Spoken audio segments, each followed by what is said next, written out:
क्यों? उन्होंने अपने जीवन में सिर्फ एक शब्द झूठा साबित हो गया था। जब महाभारत का युद्ध चल रहा था, वहां पे भगवान कन्हैया ने धर्मराज से कहा, तेजी से आवाज लगाओ, अश्वत्थामा मारा गया। अश्वत्थामा बहुत बलवान था। धर्मराज ने कहा, हे प्रभु, मैं आवाज नहीं लगाऊंगा, आज तक मैंने अपने जीवन में कभी झूठ नहीं बोला है। भगवान ने कहा, अच्छा ठीक है, तुम आवाज लगाओ, अश्वत्थामा मारा गया, लेकिन हाथी ये तो कह सकते हो? धर्मराज ने कहा, हाँ प्रभु। जैसे ही धर्मराज जी ने आवाज लगाया, अश्वत्थामा मारा गया, हाथी कहने चले, वैसे ही भगवान ने पंचमुखी शंख को बजा दिया। अश्वत्थामा मारा गया, सब लोगों ने सुना, और हाथी किसी ने नहीं सुना। इसी कारण इसी शब्द का झूठा मान लिया गया, तभी धर्मराज का सिर्फ अंगूठा गला।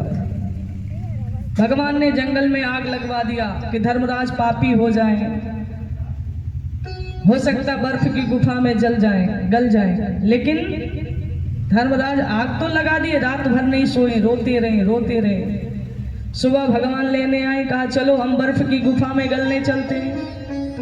महाराज बर्फ की गुफा में गलने गए, धर्मराज फिर से नहीं गले।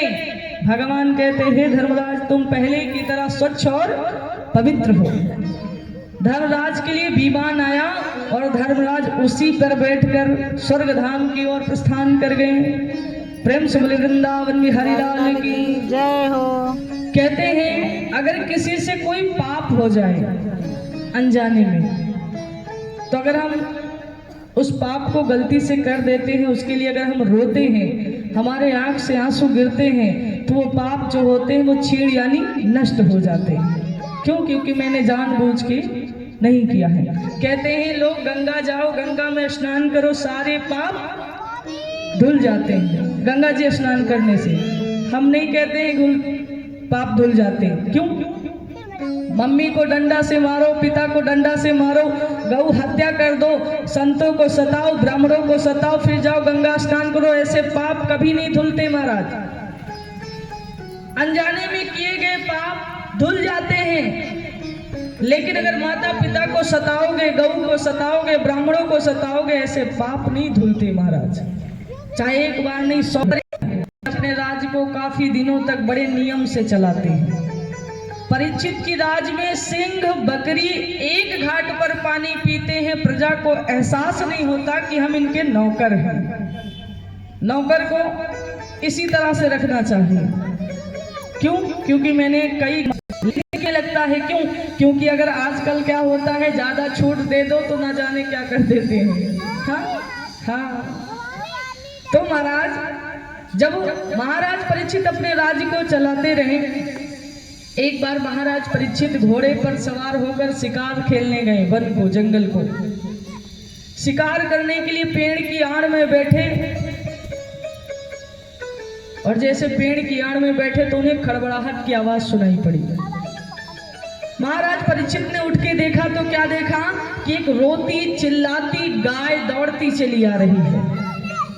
महाराज परीक्षित ने देखा, अरे ये गाय क्यों रो रही है, इस गाय का रोने का क्या कारण है, और मेरी राज्य में ये गाय रोए, ऐसा मैं कदापि नहीं देख पाऊंगा।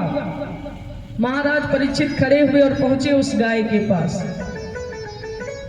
तब तक महाराज परीक्षित की नजर पड़ी, क्या देखा कि उस गाय के पीछे एक लंगड़ाता दौड़ता हुआ बैल चला आ रहा है।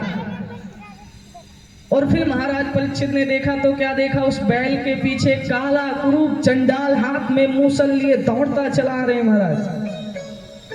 महाराज परीक्षित ने देखा, अरे ये दुष्ट, ये कौन है जो हमारी गाय पर और इस बैल पर अत्याचार कर रहा है।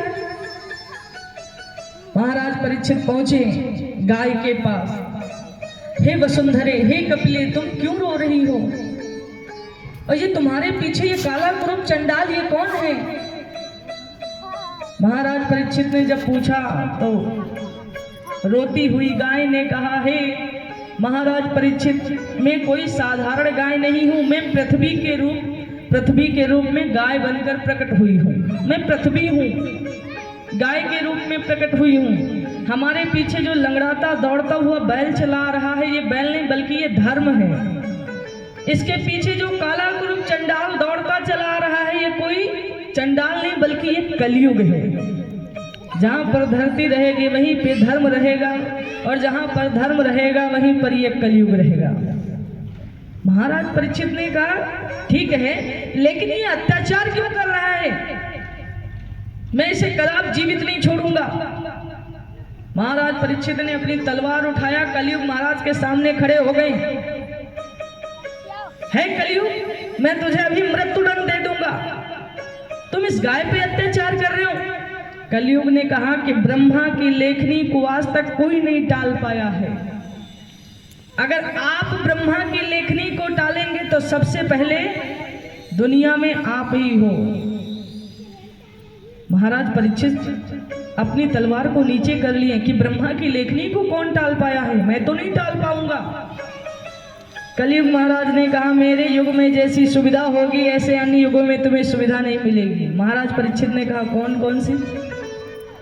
कहा मेरे युग में भजन मात्र से ही मनुष्य का भव सागर पार हो जाएगा। अपने कानों से कथा सुनेगा, सारे पाप छीण हो जाएंगे। अपने पैरों से चल के मंदिर पहुंच गया, भगवान को प्रसाद अपने हाथों से चढ़ा दिया, अनजाने में जो पाप हुए हैं सब नष्ट हो जाएंगे। अन्य युगों में अनेकों वर्ष तक संत महात्मा तपस्या करते थे, तब भगवान दर्शन देते थे। लेकिन इस कलयुग में अगर कोई सच्चे मन से भगवान का तप करे, भगवान की तपस्या करे, तो भगवान उसे साक्षात दर्शन देते हैं। कलयुग महाराज की बातें सुनकर महाराज परीक्षित बड़े प्रसन्न हो गए। महाराज परीक्षित ने कहा ऐसी बात है तो ठीक है, तुम मेरी एक शर्त सुनो। कलयुग महाराज ने कहा कौन सी? कहा मैं तुम्हें मारूंगा नहीं। कहा ठीक है। महाराज परीक्षित ने कहा मैं तुम्हें जहां पर स्थान दूंगा तुम वहीं पर रहोगे। कहा ठीक है। महाराज परीक्षित ने कलयुग महाराज को